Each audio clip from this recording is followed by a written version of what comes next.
Have you ever taken your GLP-1 injection and thought, okay, did I get a bad shot this week? Because last week you could barely finish your dinner. The food noise was quiet and you weren't thinking about snacks at all. But this week you're hungry. You're thinking about food. Maybe the scale isn't moving and suddenly you're wondering, is my GLP-1 not working anymore? If this has happened to you, you are definitely going to want to hear this because there are several reasons. One week can feel completely different from another. Hey friends, welcome back to the channel. If you're new, I'm Melissa and I'm thankful you're here.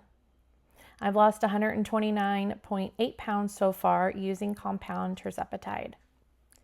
Today, we're talking about something I think almost everyone on a GLP-1 wonders about eventually. Why does my shot feel incredibly effective one week, and then another week it feels like it barely did anything? Before we get into it, remember that I am sharing general educational information and my own perspective. Always talk with your healthcare provider about your medication, your dosing, side effects, or concerns.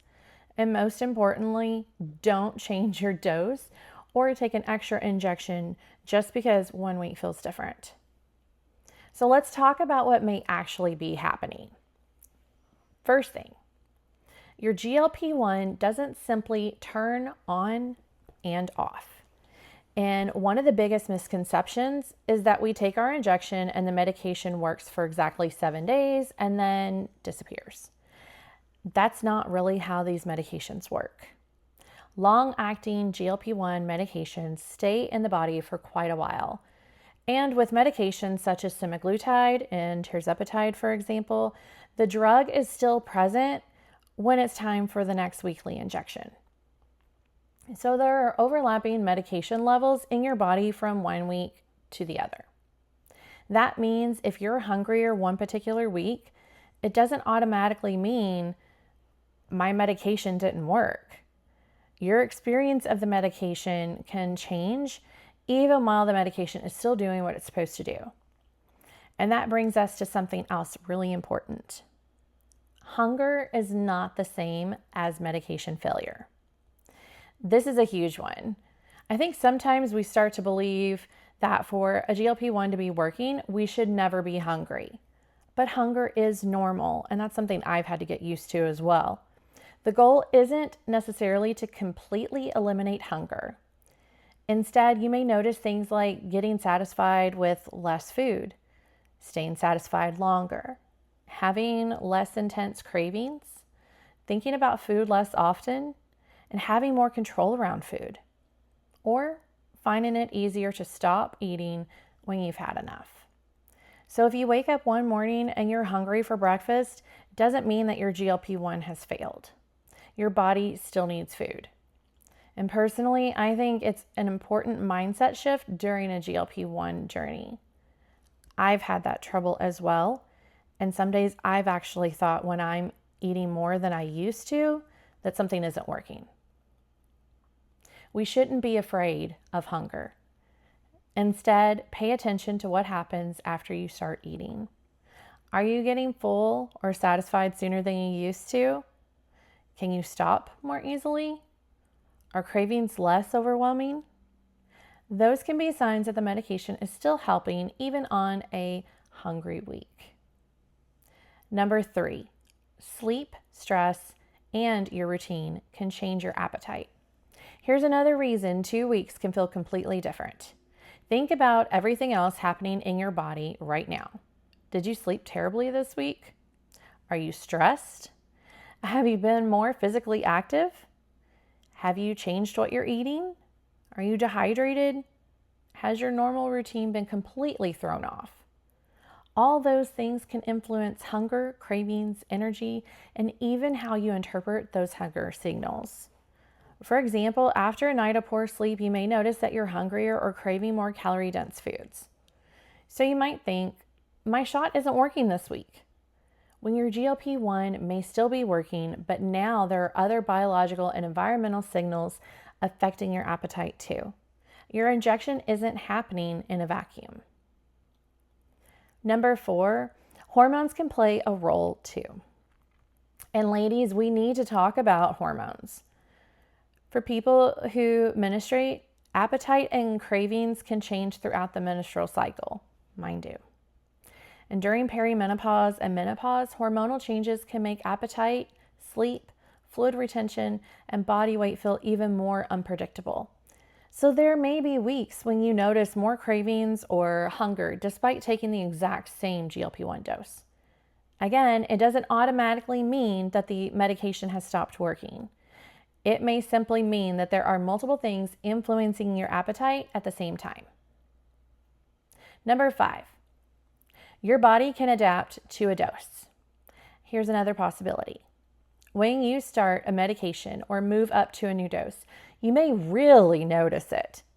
Maybe your appetite suddenly drops. Maybe your portions become much smaller because the food noise gets dramatically quieter. Then several weeks later, you think, wait a minute, I don't feel like I did before. And sometimes the subjective intensity of certain side effects can become less noticeable over time. That doesn't automatically mean that you've developed a complete resistance to your GLP-1 or that it has stopped providing benefit. And this is where looking at your overall trend becomes much more helpful than judging your medication based on 1 week. Number 6, the scale can make you think your GLP-1 isn't working. This might be the biggest one. You take your shot, you do everything right, you step on the scale, and you've lost nothing. Or worse, you've gained 2 pounds. I've had that happen. And immediately you think, my shot didn't work this week. But body weight can fluctuate because of water retention, sodium, carbohydrate intake, constipation, hormonal changes, inflammation, and simply having more food or fluid in your digestive system. That scale cannot tell you how much GLP-1 activity happened inside your body this week. And you did not suddenly gain 2 pounds of body fat because the scale jumped overnight. And this is exactly why looking at trends over several weeks can be much more helpful and useful than allowing one weigh-in to determine whether your medication is working. Number 7, injection technique and storage still matter. And there is one practical thing worth checking if something suddenly feels different. Make sure you're using your medication exactly according to the instructions. That includes things like using the correct dose, following the injection instructions, storing the medication properly, and making sure the dose was actually administered. If you're using an injection pen and you're unsure whether the dose went in correctly, or you notice medication leaking or something unusual happens during the injection, don't automatically give yourself another dose. Make sure you contact your pharmacist or your doctor for guidance. The big takeaway is this, and here's what I really want you to remember. 1 hungry week does not necessarily mean your GLP-1 has stopped working. And 1 week without weight loss doesn't mean it stopped working either. Your body isn't a machine. Your hunger, hydration, sleep, stress, hormones, activity, digestion, and food choices can all change from 1 week to another. So instead of asking, did my shot work this week? Let's try, what has my overall trend looked like over the last several weeks? How is my appetite overall? How are my portions? How is my food noise? How am I feeling around food? And what is happening with my weight or other goals over time? And that's a much bigger picture than 1 injection or 1 weigh-in. So when to talk to your doctor? If you've noticed that your medication seems significantly less effective for several weeks, your hunger or food noise has consistently returned, or you're no longer seeing the results you previously experienced, that is worth discussing with your healthcare provider. There could be several explanations, and your provider can help determine whether your treatment plan needs to be reassessed. But please, please, please do not increase your dose. Don't shorten the time between injections or take an extra dose on your own because you're having a hungry week. Now, I want to know if this has happened to you. Have you ever had one GLP-1 injection week where you thought, wow, this medication is working? And then the next week you're standing in your kitchen thinking, hello, where did my GLP-1 go? Tell me in the comments, because I have a feeling a lot of us have experienced this. And if you're on your own GLP-1 journey, make sure that you like this video, subscribe, and turn on your notifications, because we're talking about the real side of this journey, the good weeks, the frustration weeks, and anything in between. So until next time, take care of yourself because you're worth it.